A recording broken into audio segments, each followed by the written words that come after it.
by extraordinary relics and chilling secrets waiting to be revealed. These are the mysteries at the museum.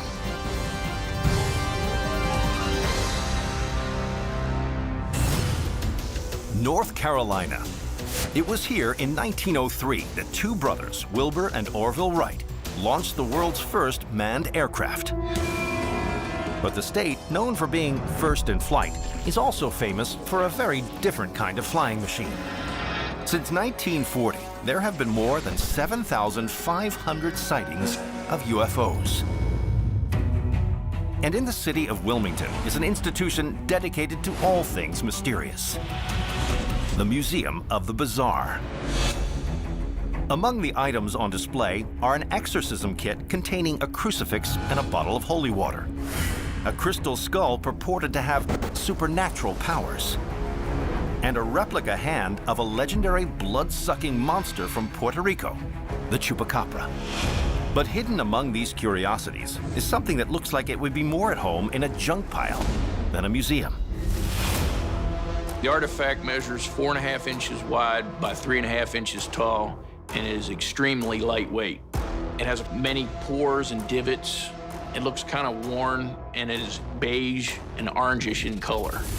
At first glance, it looks very irregular in shape. This weather-beaten artifact was once at the heart of an investigation that was truly out of this world. This story is about a potential spaceship on a South Carolina beach.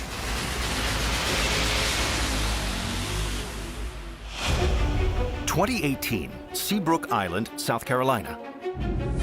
Lauren Rust is a marine biologist who heads a local wildlife organization. Rust is a very well-respected scientist in South Carolina. She's smart, she loves what she does, and she really cares about animals. A key part of her work involves rescuing dolphins, whales, and other sea creatures that have become stranded on the state's beaches. On October 4th, Rust is walking along the shore when she spots something on the beach. It looked like a weird mass looming up out of the sand. It's roughly cylindrical in shape, rust-colored, and about the size of a small vehicle.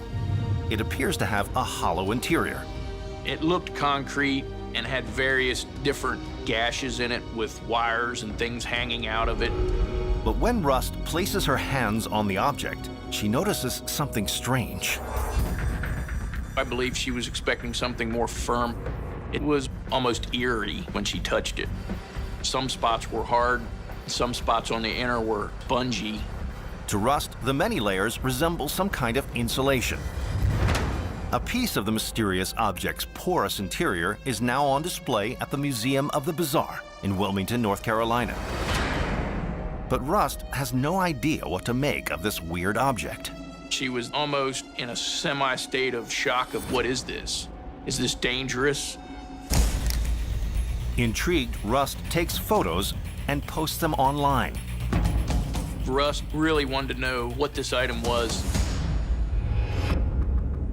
Within a matter of days, theories start rolling in. Some think it could be a piece of the Challenger space shuttle, which tragically exploded more than 30 years earlier. I remember sitting in school and watching it. Everyone there was shocked. Pieces of debris were scattered across the East Coast. Perhaps the massive foam-like ring could be from the destroyed spacecraft. Because of the multi-layers of insulation, people thought that it could be some part of a shuttle. In outer space, that's what you need to protect you from harsh environments. But when experts examine the images, they say the object didn't come from the Challenger. It's not the Challenger. Because of how long ago this happened, there would be barnacles all over the thing. It would be pretty thickly encrusted. Others believe the finding is a piece of refuse from a government munitions dumping site and could contain harmful chemicals. But there are no signs of any toxic residue coming from the object.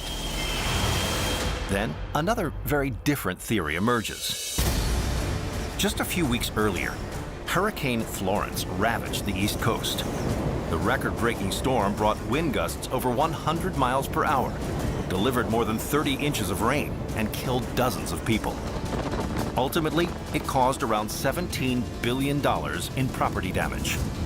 Hurricane Florence was one of the weirdest hurricanes I've ever saw.